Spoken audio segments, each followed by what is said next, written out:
धनुष के दाहिने सिरे पर 3 बातें लिखी थी। वो कौन सी भाषा थी?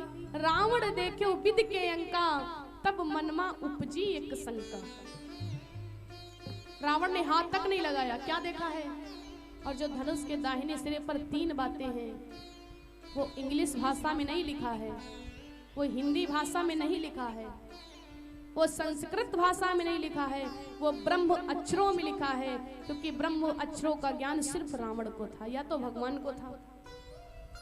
रावण जैसे झुका तो उसमें क्या लिखा था?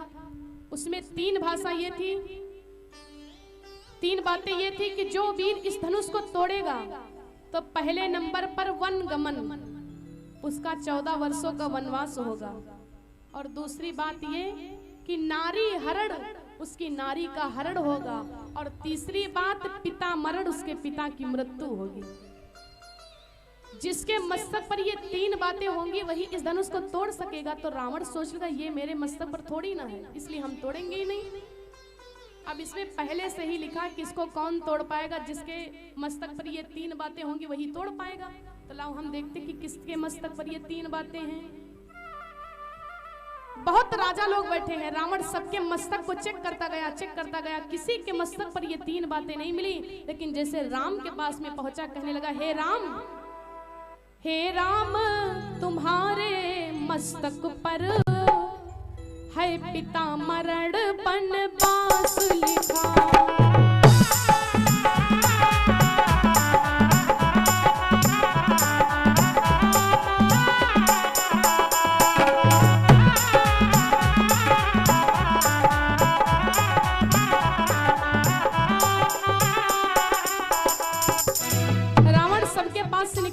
नहीं बोला और मीठा। जैसे राम के समझ में गया ना, कहने लगा हे राम तुम्हारे ही मस्तक पर है पिता मरण वनवास लिखा। भगवान जान गए कि लंका का राजा रावण है, ये जान गया है। तो भगवान कहने लगे प्रभु और मेरे मस्तक पर क्या लिखा है? रावण कहने लगा सुनो प्रभु, हे राम तुम्हारे मस्तक पर है पिता मरण वनवास लिखा।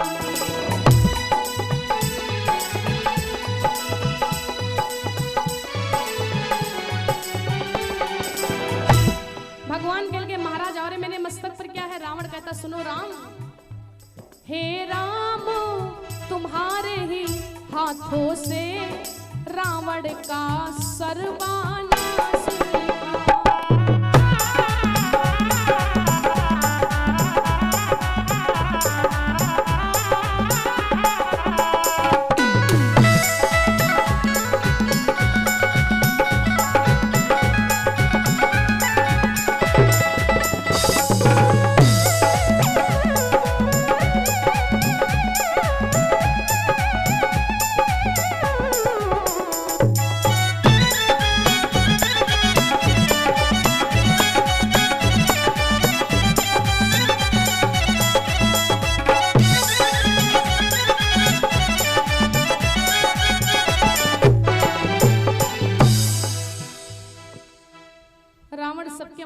चेक करता गया, किसी के मस्तक पर ये 3 बातें नहीं लिखी। जैसे राम के समझ में पहुंचा तो रावण कहने लगा हे राम तुम्हारे ही मस्तक पर है पिता मरण वनवास लिखा है।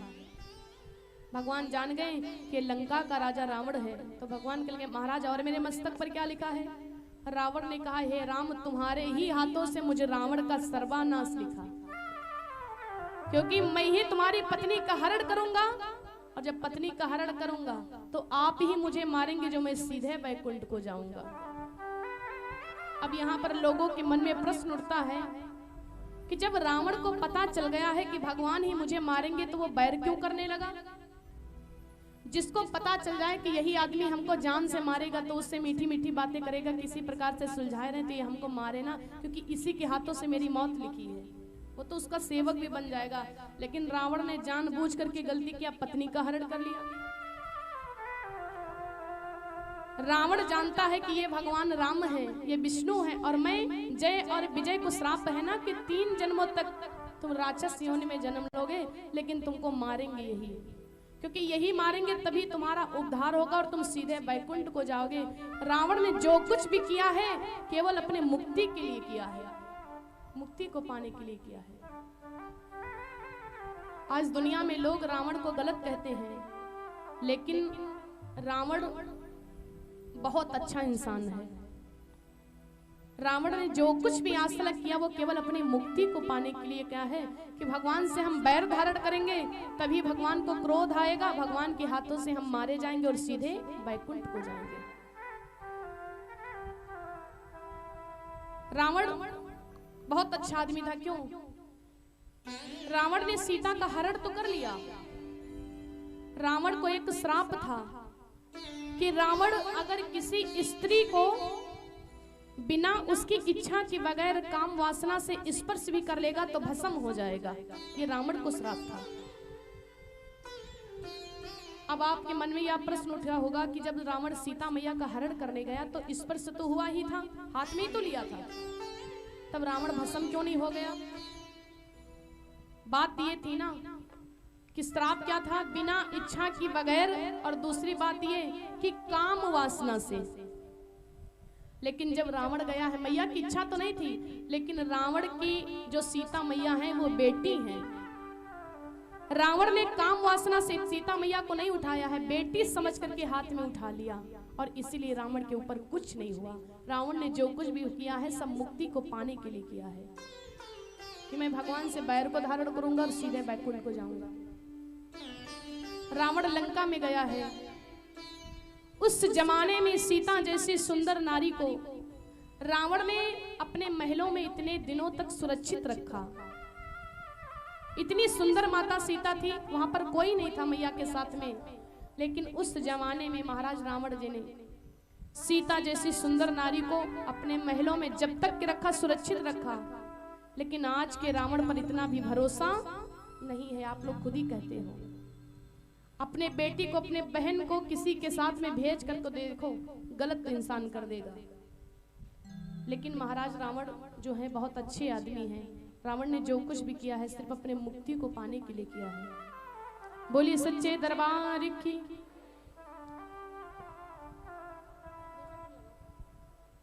राम से रावण कहने लगा कि प्रभु मेरे आपके ही हाथों से मुझे रावण का सर्वनाश लिखा। रावण वहां से फिर धनुष के पास में गया, और रावण धनुष के पास में जाने के बाद में एक कसम खा ली वहीं पर कि सीता, हे जानकी, आज तो मैं तुमको अपनी लंका में नहीं ले जा सका क्योंकि ये मेरे मस्तक पर नहीं है, लेकिन हे जनक की जानकी, मैं अपनी जान की बाजी लगा करके कहता हूँ कि एक दिन राम की जानकी को अपनी हम लंका में अवश्य लाएंगे। क्यों ना इस जानकी के पीछे मेरी जान चली जाए। जानकी शब्द के दो अर्थ हैं, एक जानकी का मतलब सीता मैया, और दूसरी जानकी का मतलब रावण कहता अपनी जान की बाजी लगा करके कहते हैं कि राम की जानकी को अवश्य लाएंगे। और इतना कहने के बाद में रावण वहां से चल देता। स्वामी जी लिखते क्या है? रावण ने पान छुआ नहीं चापा, हारे सकल भूप करदापा।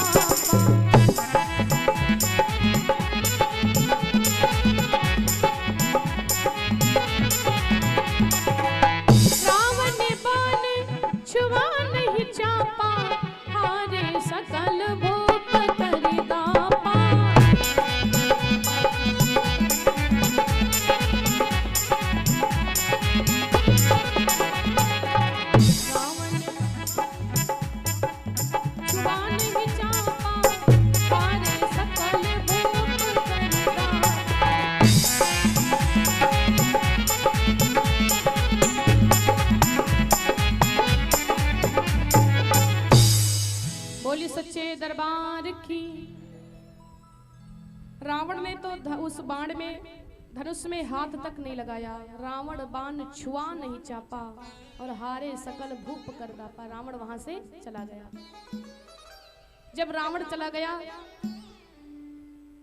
महाराज जनक जी जितने लोग बैठे हैं बंदी जनों से कहते हैं कि भैया अब मेरा प्रण सुनाया जाए। कौन सा प्रण है मेरा? मैंने सौगंध क्या रखी है, सब राजाओं को बताया जाए कि मैंने इनको किस लिए बुलाया है, क्या कारण है, और इन सबको बुलाने का मेरा कारण क्या है। जो भी मेरा सौगंध है, कसम है, आप सुनाइए। बंदी जन आए हैं, और बंदी जन गाने लगे, सबको प्रण महाराज जनक का सुनाने लगे कि सुनो मेरे महाराज जनक का प्रण ये है, राजा की सब सौगंध सपत धनवा द्वारा पूर्ण होगी।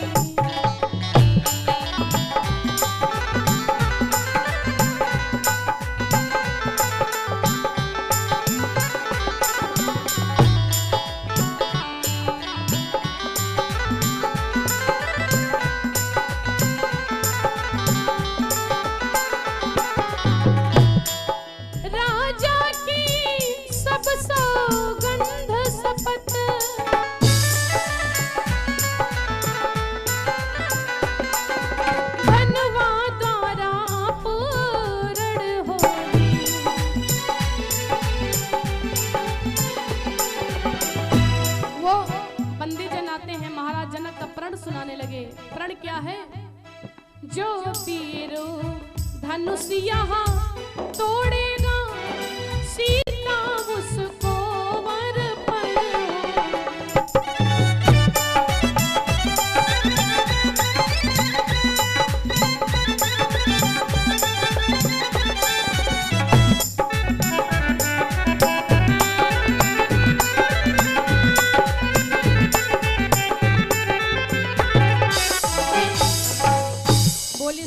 दरबार की। बंदी जन आते हैं और बंदी जन आकर के महाराज जनक का प्रण सुनाने लगे कि मेरे महाराज जनक का ये प्रण है कि राजा की सब सौगंध शपथ इसी धनवा के द्वारा पूर्ण होगी। जो वीर धनुष यहाँ तोड़ेगा सीता उसको अर्पण होगी। मेरे महाराज का कहना है, उनने कसम खाई है कि जो भी वीर यहाँ पर जितने राजा लोग बैठे चाहे जो हो, जो इस धनुष को तोड़ देगा उसी के साथ में वो अपनी सीता का विवाह कर देंगे। अब जैसे ये प्रण सुना तो राजा लोग बैठे थे, मन में अहंकार हो गया, अरे ये धनुष की चीज है, ये छोटे से धनुष के तोड़ने की तो बात करते हैं। मन में सोच रहे कहो तो इस धनुष के हम 10 टुकड़े कर दे, एक टुकड़े की तो बात अलग रखो।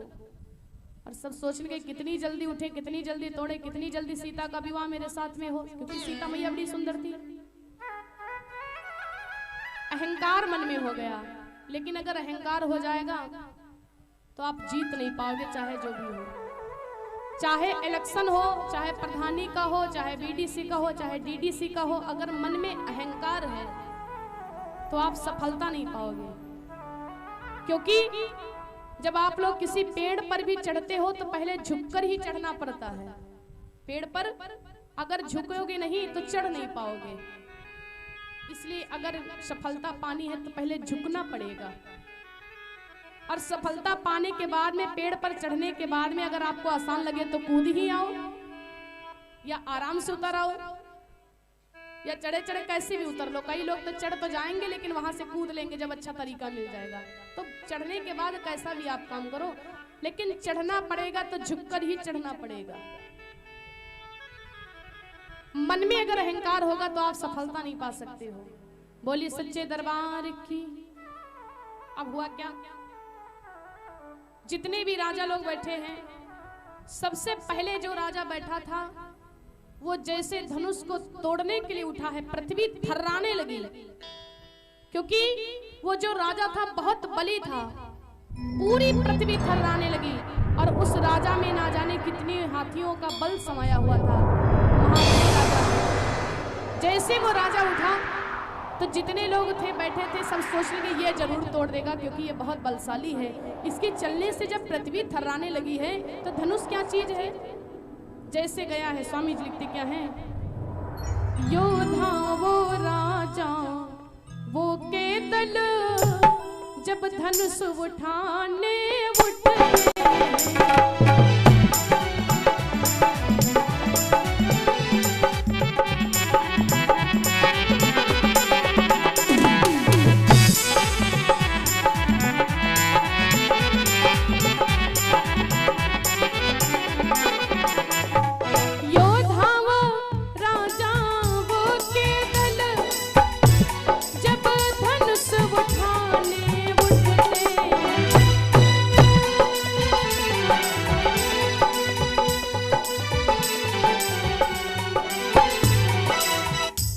तब रंग भूमि में एक तरफ जैसीले बाजे बजते हैं।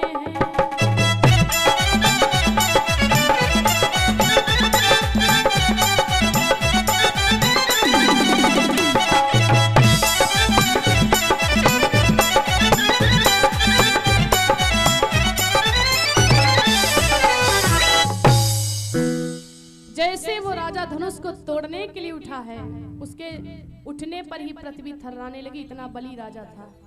और जैसे उठा है वो गया है धनुष के पास में। महाराज जनक जी जितने लोग थे सब सोच लगे ये जरूर तोड़ देगा, ये बहुत बलशाली है।